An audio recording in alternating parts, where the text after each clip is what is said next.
So in this video, I'll be showing you how to knit, block and measure your tension swatch or gauge swatch. So what you do is with your swatch, you will always find that the edge stitches are a little bit uneven. So the way that we accommodate for that is by using a garter edging around the edge of your swatch. That will ensure that the bit in the inside of your swatch is even and it just avoids any of that messiness around the edge. So when you're knitting, just make sure that you knit 6 rows of garter stitch here and then knit 4 stitches on each side of garter stitch on the side. So it's additional 8 stitches on the side essentially.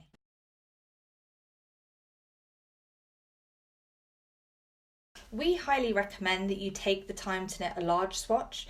A lot of knitters will knit their swatches too small. So say the pattern says that you're measuring your gauge over 4 inches, they just knit a 4-inch swatch and that is just not going to work. 6 to 8 inches is perfect. So when you're casting on, you really want to be casting on 1.5 stitches, like multiplied by the number of stitches across in your gauge. So in this case, our stitch gauge recommended in the pattern is 20, and that's measured across 10 centimeters or 4 inches. Because we want our swatch to be 1.5 times the recommended width, what we're going to do is times 20 by 1.5. That will bring us to a stitch count of 30. So from here to here, we've got 30 stitches. Then we add on 8 additional stitches to accommodate our garter edging, and that just ensures that you've got more than enough room on the inside just so you can measuring across stitches that are nice and even as opposed to those messy ones at the edge.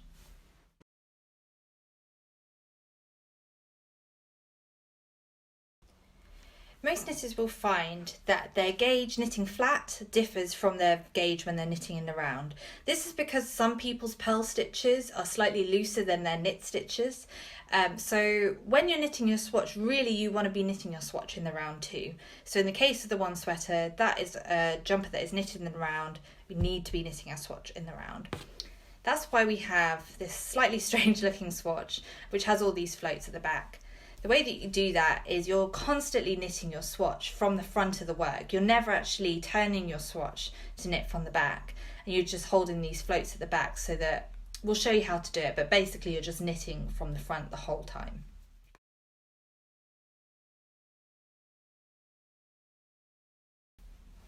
So I'm going to show you how to knit a swatch in the round.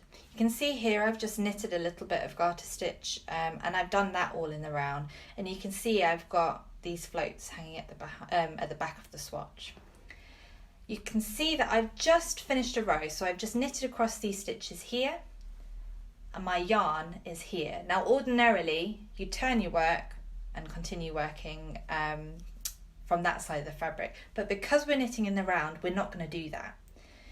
All of your swatches knitted in the round need to be worked on either double pointed needles or more typically on a circular needle.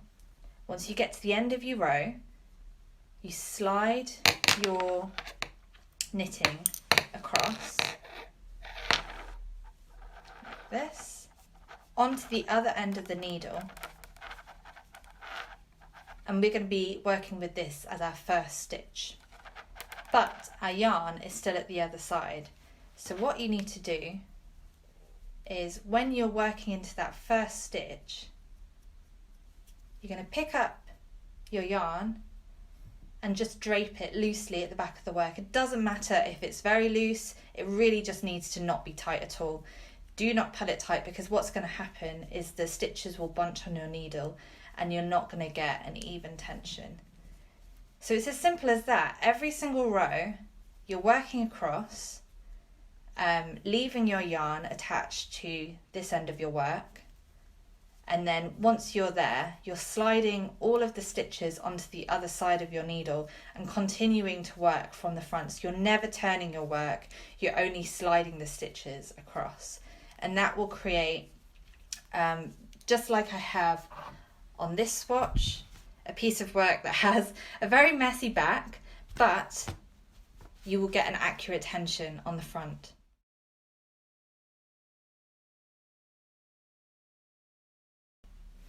So you can see all these messy loops at the back of the work.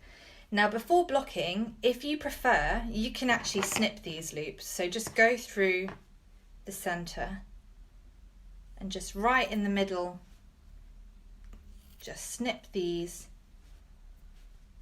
so that A, you don't have them dragging behind the back of the swatch, but also with these loops, they now become strands and you can use these to tighten up the edges.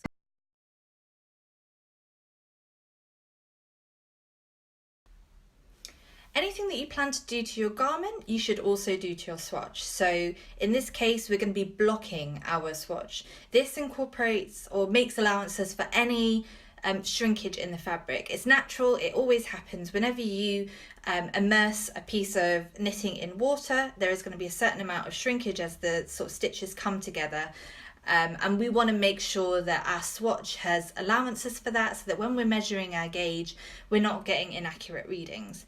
So what I do is I just fill a bowl with water, I put a little bit of wool wash in because that's what I would do to my garment, and then immerse my swatch in there. Once your swatch is wet, you want to leave it to dry. Now, as tempting as it will be to pin the swatch so that it looks nice and neat, I recommend that you just let it do its thing. So pop it on maybe a blocking mat, or it could be a towel. It could really be any surface, to be honest. And just do not manipulate it. Just let it do its thing. Let the fabric relax. Let the fabric dry in its natural state.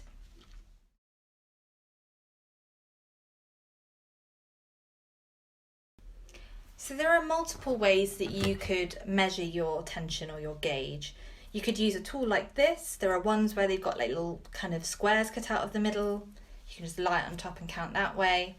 Or my preferred method is just using a simple solid ruler. It's not bendy, it's not like a tape measure where you can kind of go a bit skew-if.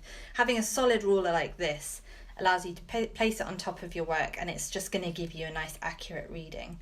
So I just grab a couple of removable stitch markers. You could use pins, you could use all kinds of things to mark it, but I go about 3 stitches from the edge. Now a stitch it should look like that. It's like a V shape. It has 2 legs and it'll be pointing upwards. That's what you're looking for. So you'll see that actually if you analyze your work, you've got kind of columns of V's. You want to be 3 V's or 3 stitches away from the edge. So I just hook my stitch marker in like that to mark the beginning of where I'm measuring. Then I get my ruler, I place it so that it's next to this stitch marker, and then I straighten it up so that it's following the line of stitches. You don't want it to be skew-if like this. You want it to be following the natural line of the fabric of stitches. So then I find my 10, because that's what the gauge is that I'm trying to get the width for. So it's 10 centimeters or 4 inches. And then I just use my stitch marker to mark where that 10 is.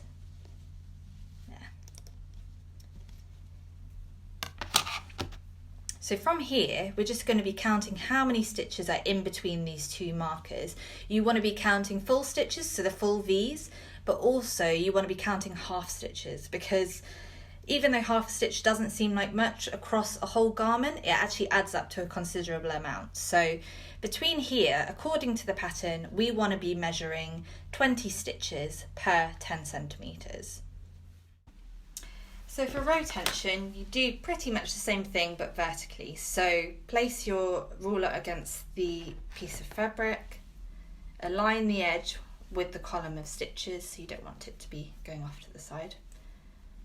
Hook in your stitch marker on one end and then on the other, and it wants to be the distance suggested by the pattern, so in this case 10 centimeters or 4 inches, and then just count the number of stitches that you've got in between the 2 markers.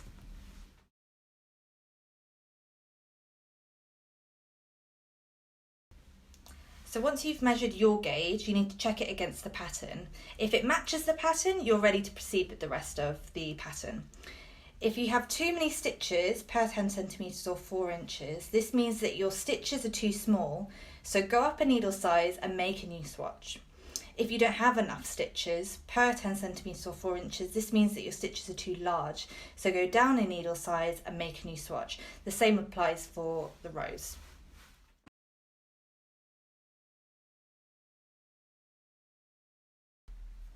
A typical problem that knitters face is that they can't get row gauge. They might be able to get the correct stitch gauge, but matching the row gauge at the same time as the stitch gauge can be very challenging. One thing that you could try is changing the material of the needle that you're using. So say I knitted this on a wooden needle, I could try a metal needle, see if that affects the row gauge. If it doesn't, it's not the end of the world with this pattern. Because it's knitted top down, you can obviously try the pattern on as you go along, check that the pattern is fitting you correctly, that you're getting the lengths that you want. Additionally, we do include a schematic in the pattern, so you can refer to that to check that the lengths are matching the pattern, matching the recommended lengths that we use, and just regularly measuring your work, regularly trying it on will all help with getting the correct lengths when you're not getting your row gauge.